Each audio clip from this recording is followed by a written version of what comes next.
Hey, what's up, YouTube photographer? Ronix from Ronix Photography, and you can follow me on Instagram at Ronix Photography or my personal Instagram account at Ronix Mutegeki. So Ronix is RONIX and photography, then Ronix Mutegeki. Then we are going to be learning about skin retouching for this very image. And before I can go in details, I shot this image using a Canon 60 camera, and I'm using camera 9.9.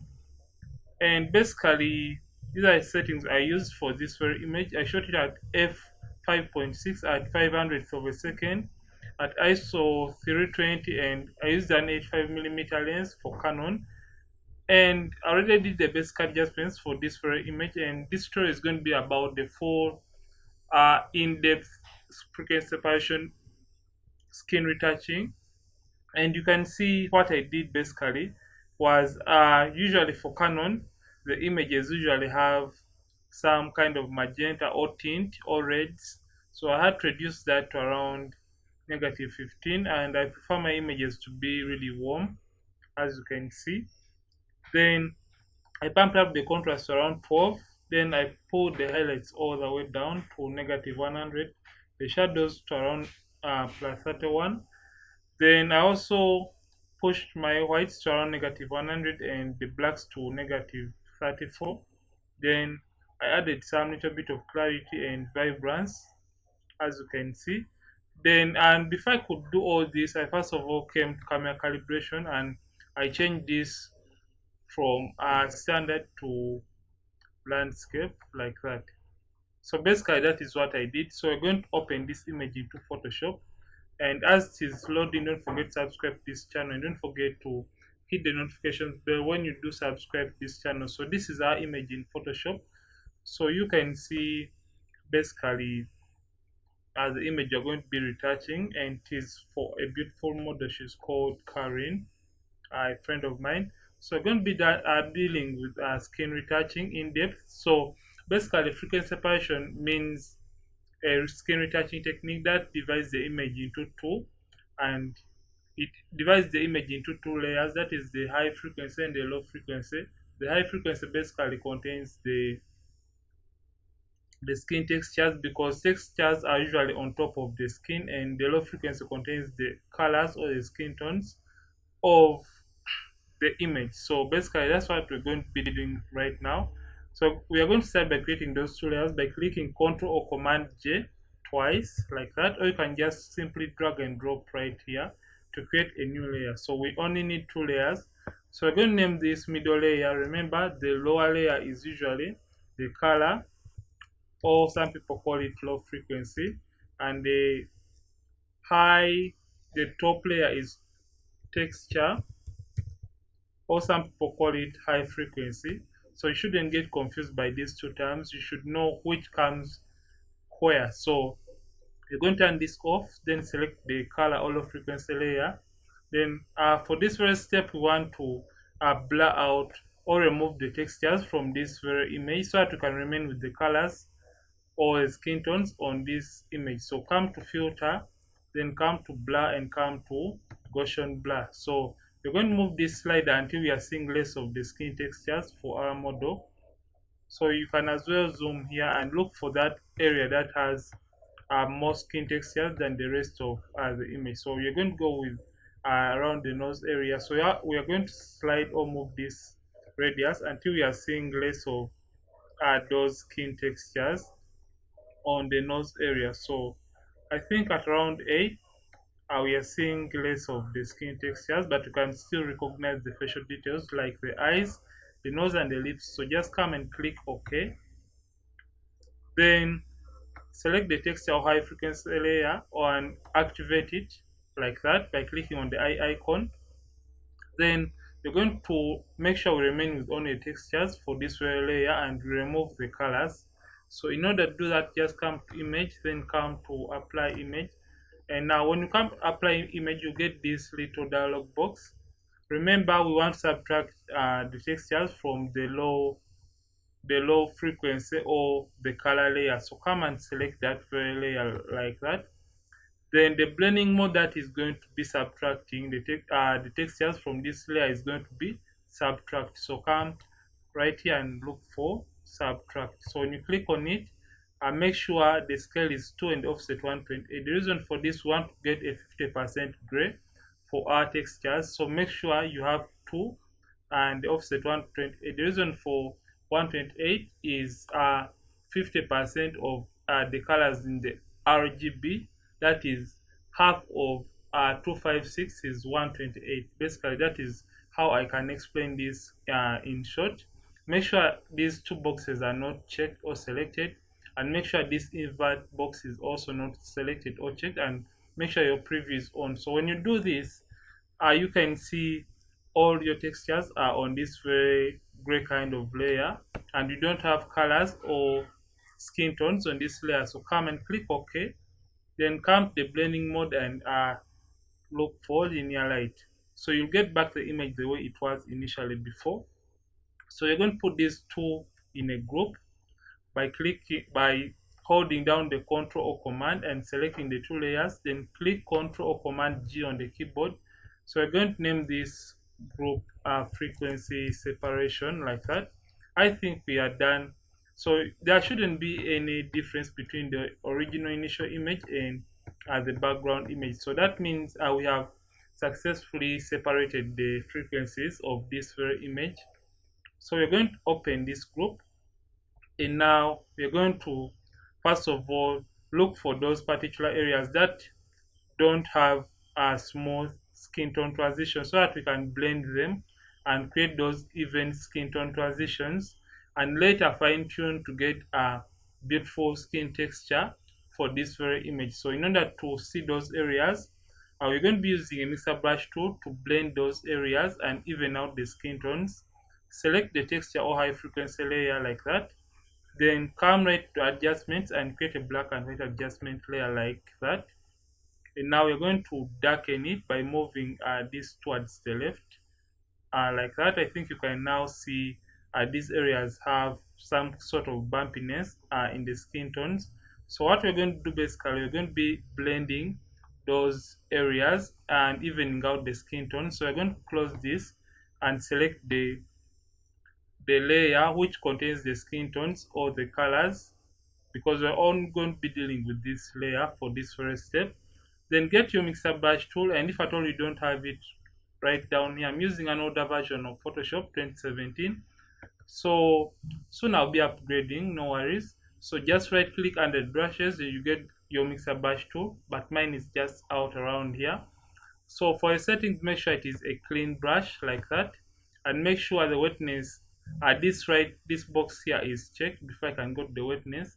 So first of all, make sure it is a clean brush, then make sure this box is checked or selected. The reason for it being selected is because we want the brush to clean itself automatically by Photoshop every time we apply a brush stroke when we are trying to blend the skin tones. We don't want it to lift color from maybe the shadows to the highlights. So make sure wetness is between 1 to 10%, but I prefer 9% because I've tried and tested this. And the load 75, the mix at 90, and the flow 100. Make sure sample all layers is not checked or selected, because we are only going to be working under the color all frequency layer. So you can zoom in a little bit and increase your brush by using the left and the right brackets on the keyboard. So the right brackets increase the brush size, and the left bracket decreases the brush sizes. So get an appropriate size. So when you're blending or mixing these areas, make sure you blend the midtones alone, the highlights alone, and the shadows alone. So just mix like that. And when you get to the areas where these skin tones are sort of transitioning, make sure you do mix those areas separately. So make sure you mix and blend and remain within the borders or the boundaries of that area you're trying to blend, like that. So basically what we're doing, we are sort of harmonizing those specific areas like that. So you can see we're just blending or evening out the skin tones. And when you're doing this, make sure you don't over blend a particular area for a long time because it's going to be doubling the wetness effect, and you may end up losing the skin textures, or having plastic results for your image. So that's what we are doing. So let's see our progress so far for just the forehead of the model. Turn this off, and you can say before and after. We have just gotten rid of the bumpiness right here. So we're going to continue doing that for the rest of the image. Activate the black and white, and if at all you trust your site, you can as well work without the help layer or the black and white layer.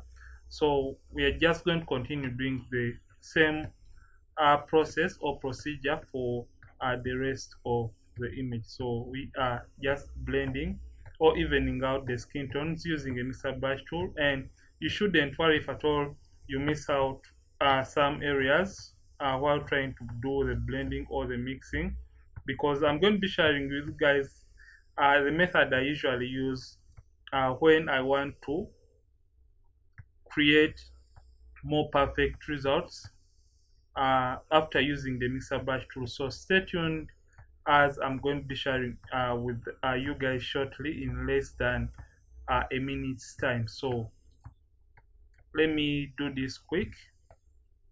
And if you're watching and haven't subscribed, don't forget to subscribe this channel, because we want to hit around 10,000 subscribers, and that is going to be like a big milestone for from you guys to myself. It's going to be like a new year's gift.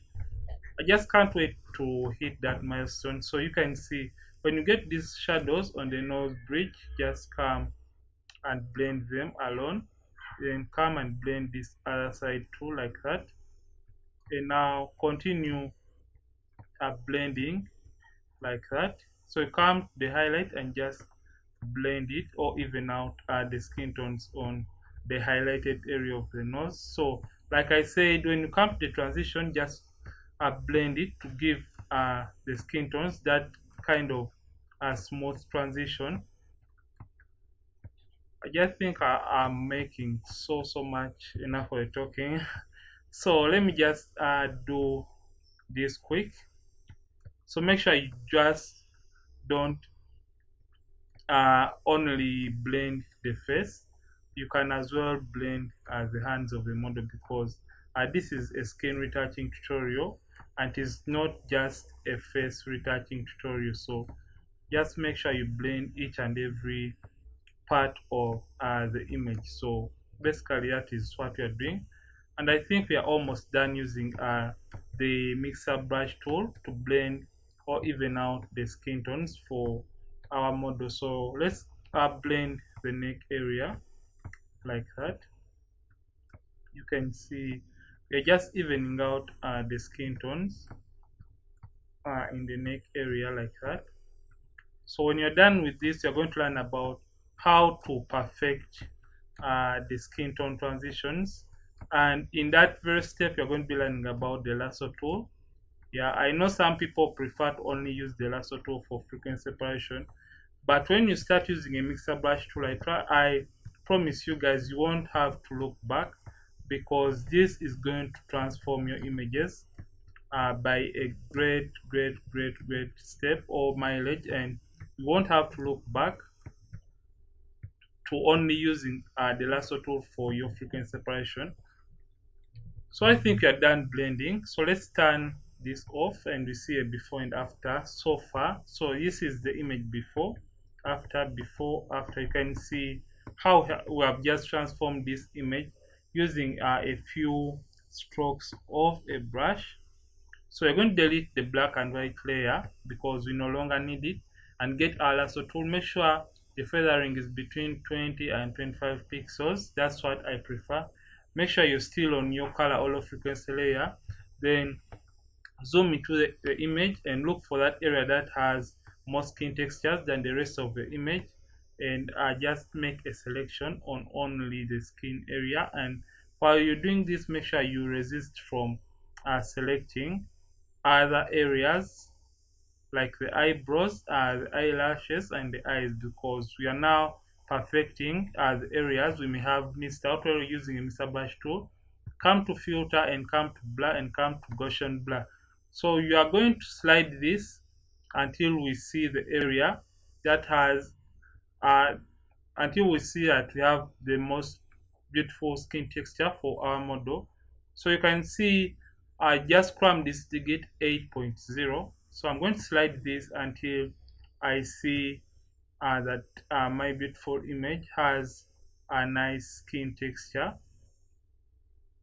So I think at around 24, uh, I have a beautiful skin texture for our model and it looks natural enough.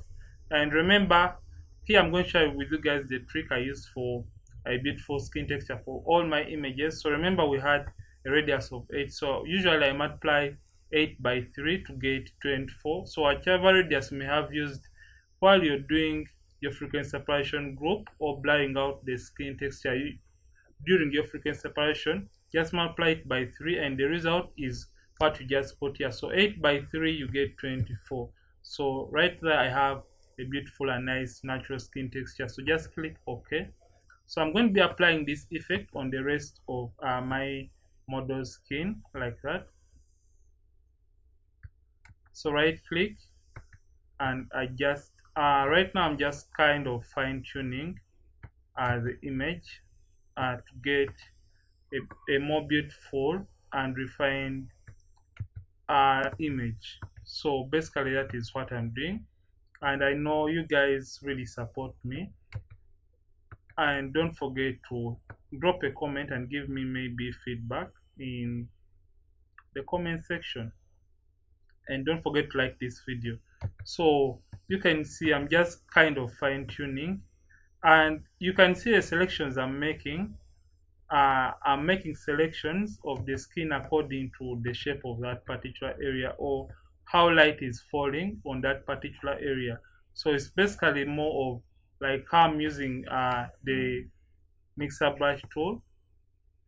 So remember when I was using mixer brush tool, I told you guys you have to only mix the midtones alone, the highlights alone, and the shadows alone. So basically these are the shapes I'm just trying to mimic while I'm using the lasso tool.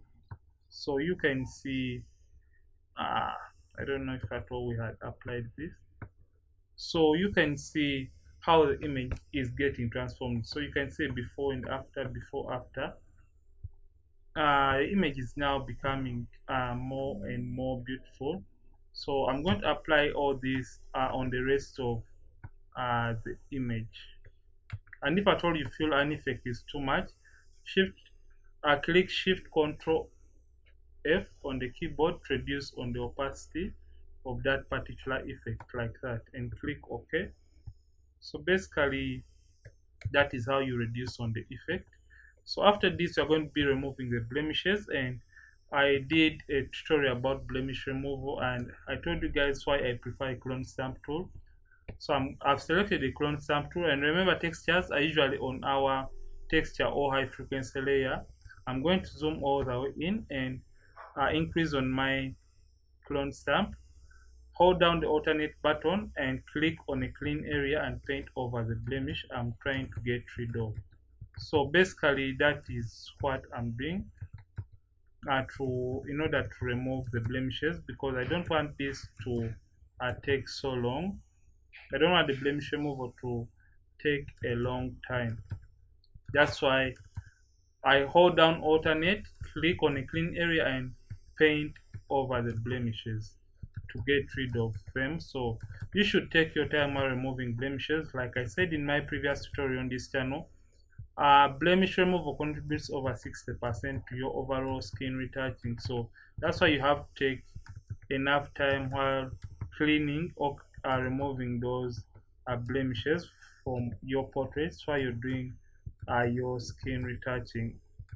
So basically I'm doing skin cleaning or removing those pimples or blemishes or skin imperfections from the image. So like I say, this model really has a beautiful skin, so you have less time. So you should also consider the model's skin before even doing your portraits, because if at all the model really has a nice skin, you won't have to strain so much with the skin retouching, and make sure you always have a good makeup artist to do the makeup every time you're going to do a portrait session, because it saves you a lot of time. So you can see right now we are done removing the pimples or blemishes. So that's the image before, after, before, after. So right now we're going to be learning about color grading of this very image and how I did color grade it. So first of all, I come to the selective color and I come to my blacks. So I first of all want to intensify my blacks. That's my very first step, to around 3, or let me go in for around 4, because I want to increase the blacks on this image and to give that pop kind of feel to my image. Then come and to the brightness and contrast, and I activate use legacy. Then I'm going to increase it to around 2. I think that is fine. Then I'm going to first of all go to camera raw filter to do the eye whitening for our model. So I'm going to click make a stamp visible layer by clicking Shift Alternate Control E on the keyboard. Shift Alternate Control E on the keyboard, and I'm going to duplicate this here by clicking Control J on the keyboard. Come to filter and come to camera raw filter, and I'm going to be using the adjustment brush, or you can just click K on the keyboard to get the adjustment brush. So get your zoom tool and zoom into the eyes of the model like that. Because I want to desaturate or remove color or whiten the eyes of the model, get your adjustment brush. Temperature, I'm going to use -29. The tint at 71. The highlights at 2 and the whites at 4. And remember, I'm going to desaturate, so saturation has to be -74. So just paint over the white area of the eye to desaturate or whiten it, or remove color from the white area of the eye. And what I have to tell you guys is when you're doing this, make sure you only remain within the white area of the eye, yeah, and don't paint over the skin, because it's going to make the skin desaturated, because saturation is all the way down for this very step. So basically this is what I do for my eye whitening, and it really transforms the image by a really great mileage. So you can see that. So I'm going to be doing color grading first of all using the camera calibration, and I'm going to put the reds to around, the hues to around -3, and saturation to around -3, like that. You can see the image already looks beautiful and amazing. So, and I'm going to play around with these sliders. I'm going to put this at 10, and the saturation, I'm going to knock it all the way down to around -4, like that. So that is fine for this image. So I'm going to just come and click OK. And now I'm going to go further ahead with the camera or color grading for this image. And I'm going to come back to selective color. I want to add that kind of cinematic bluish feel to the image, and it's going to transform the image even more. I'm going to pull the cyans, yeah, to around -3, and I'm going to come to the yellow channel, and I'm also going to pump it to around -5, -4. Let's go in for around -4. You can see how it has transformed and made this image really nice and beautiful. I'm going to pull the blacks a little bit more to around 1. Let's go in for around 2%. So I think this image looks nice and beautiful, because I'm a fan of warm contrasted colors. So you can see the image initially before, and the image after, before, after, before, after. So basically this is how you do skin retouching for your images in Photoshop, and we use frequency separation using a Mr. Brush tool and the Lasso tool method. Then we also color graded and did the eye whitening for this very image. So this is the image before and after, before, after, before, after. So if at all you love this story, don't forget to like and drop a comment in the comment section, and don't forget to subscribe this channel, and don't forget to follow me on Instagram at Ronix Photography, or at Ronix Mutegeki, and I'm Ronix from Ronix Photography. Thank you for watching, and I'll see you in yet another retouching tutorial on this channel. And stay safe and be blessed.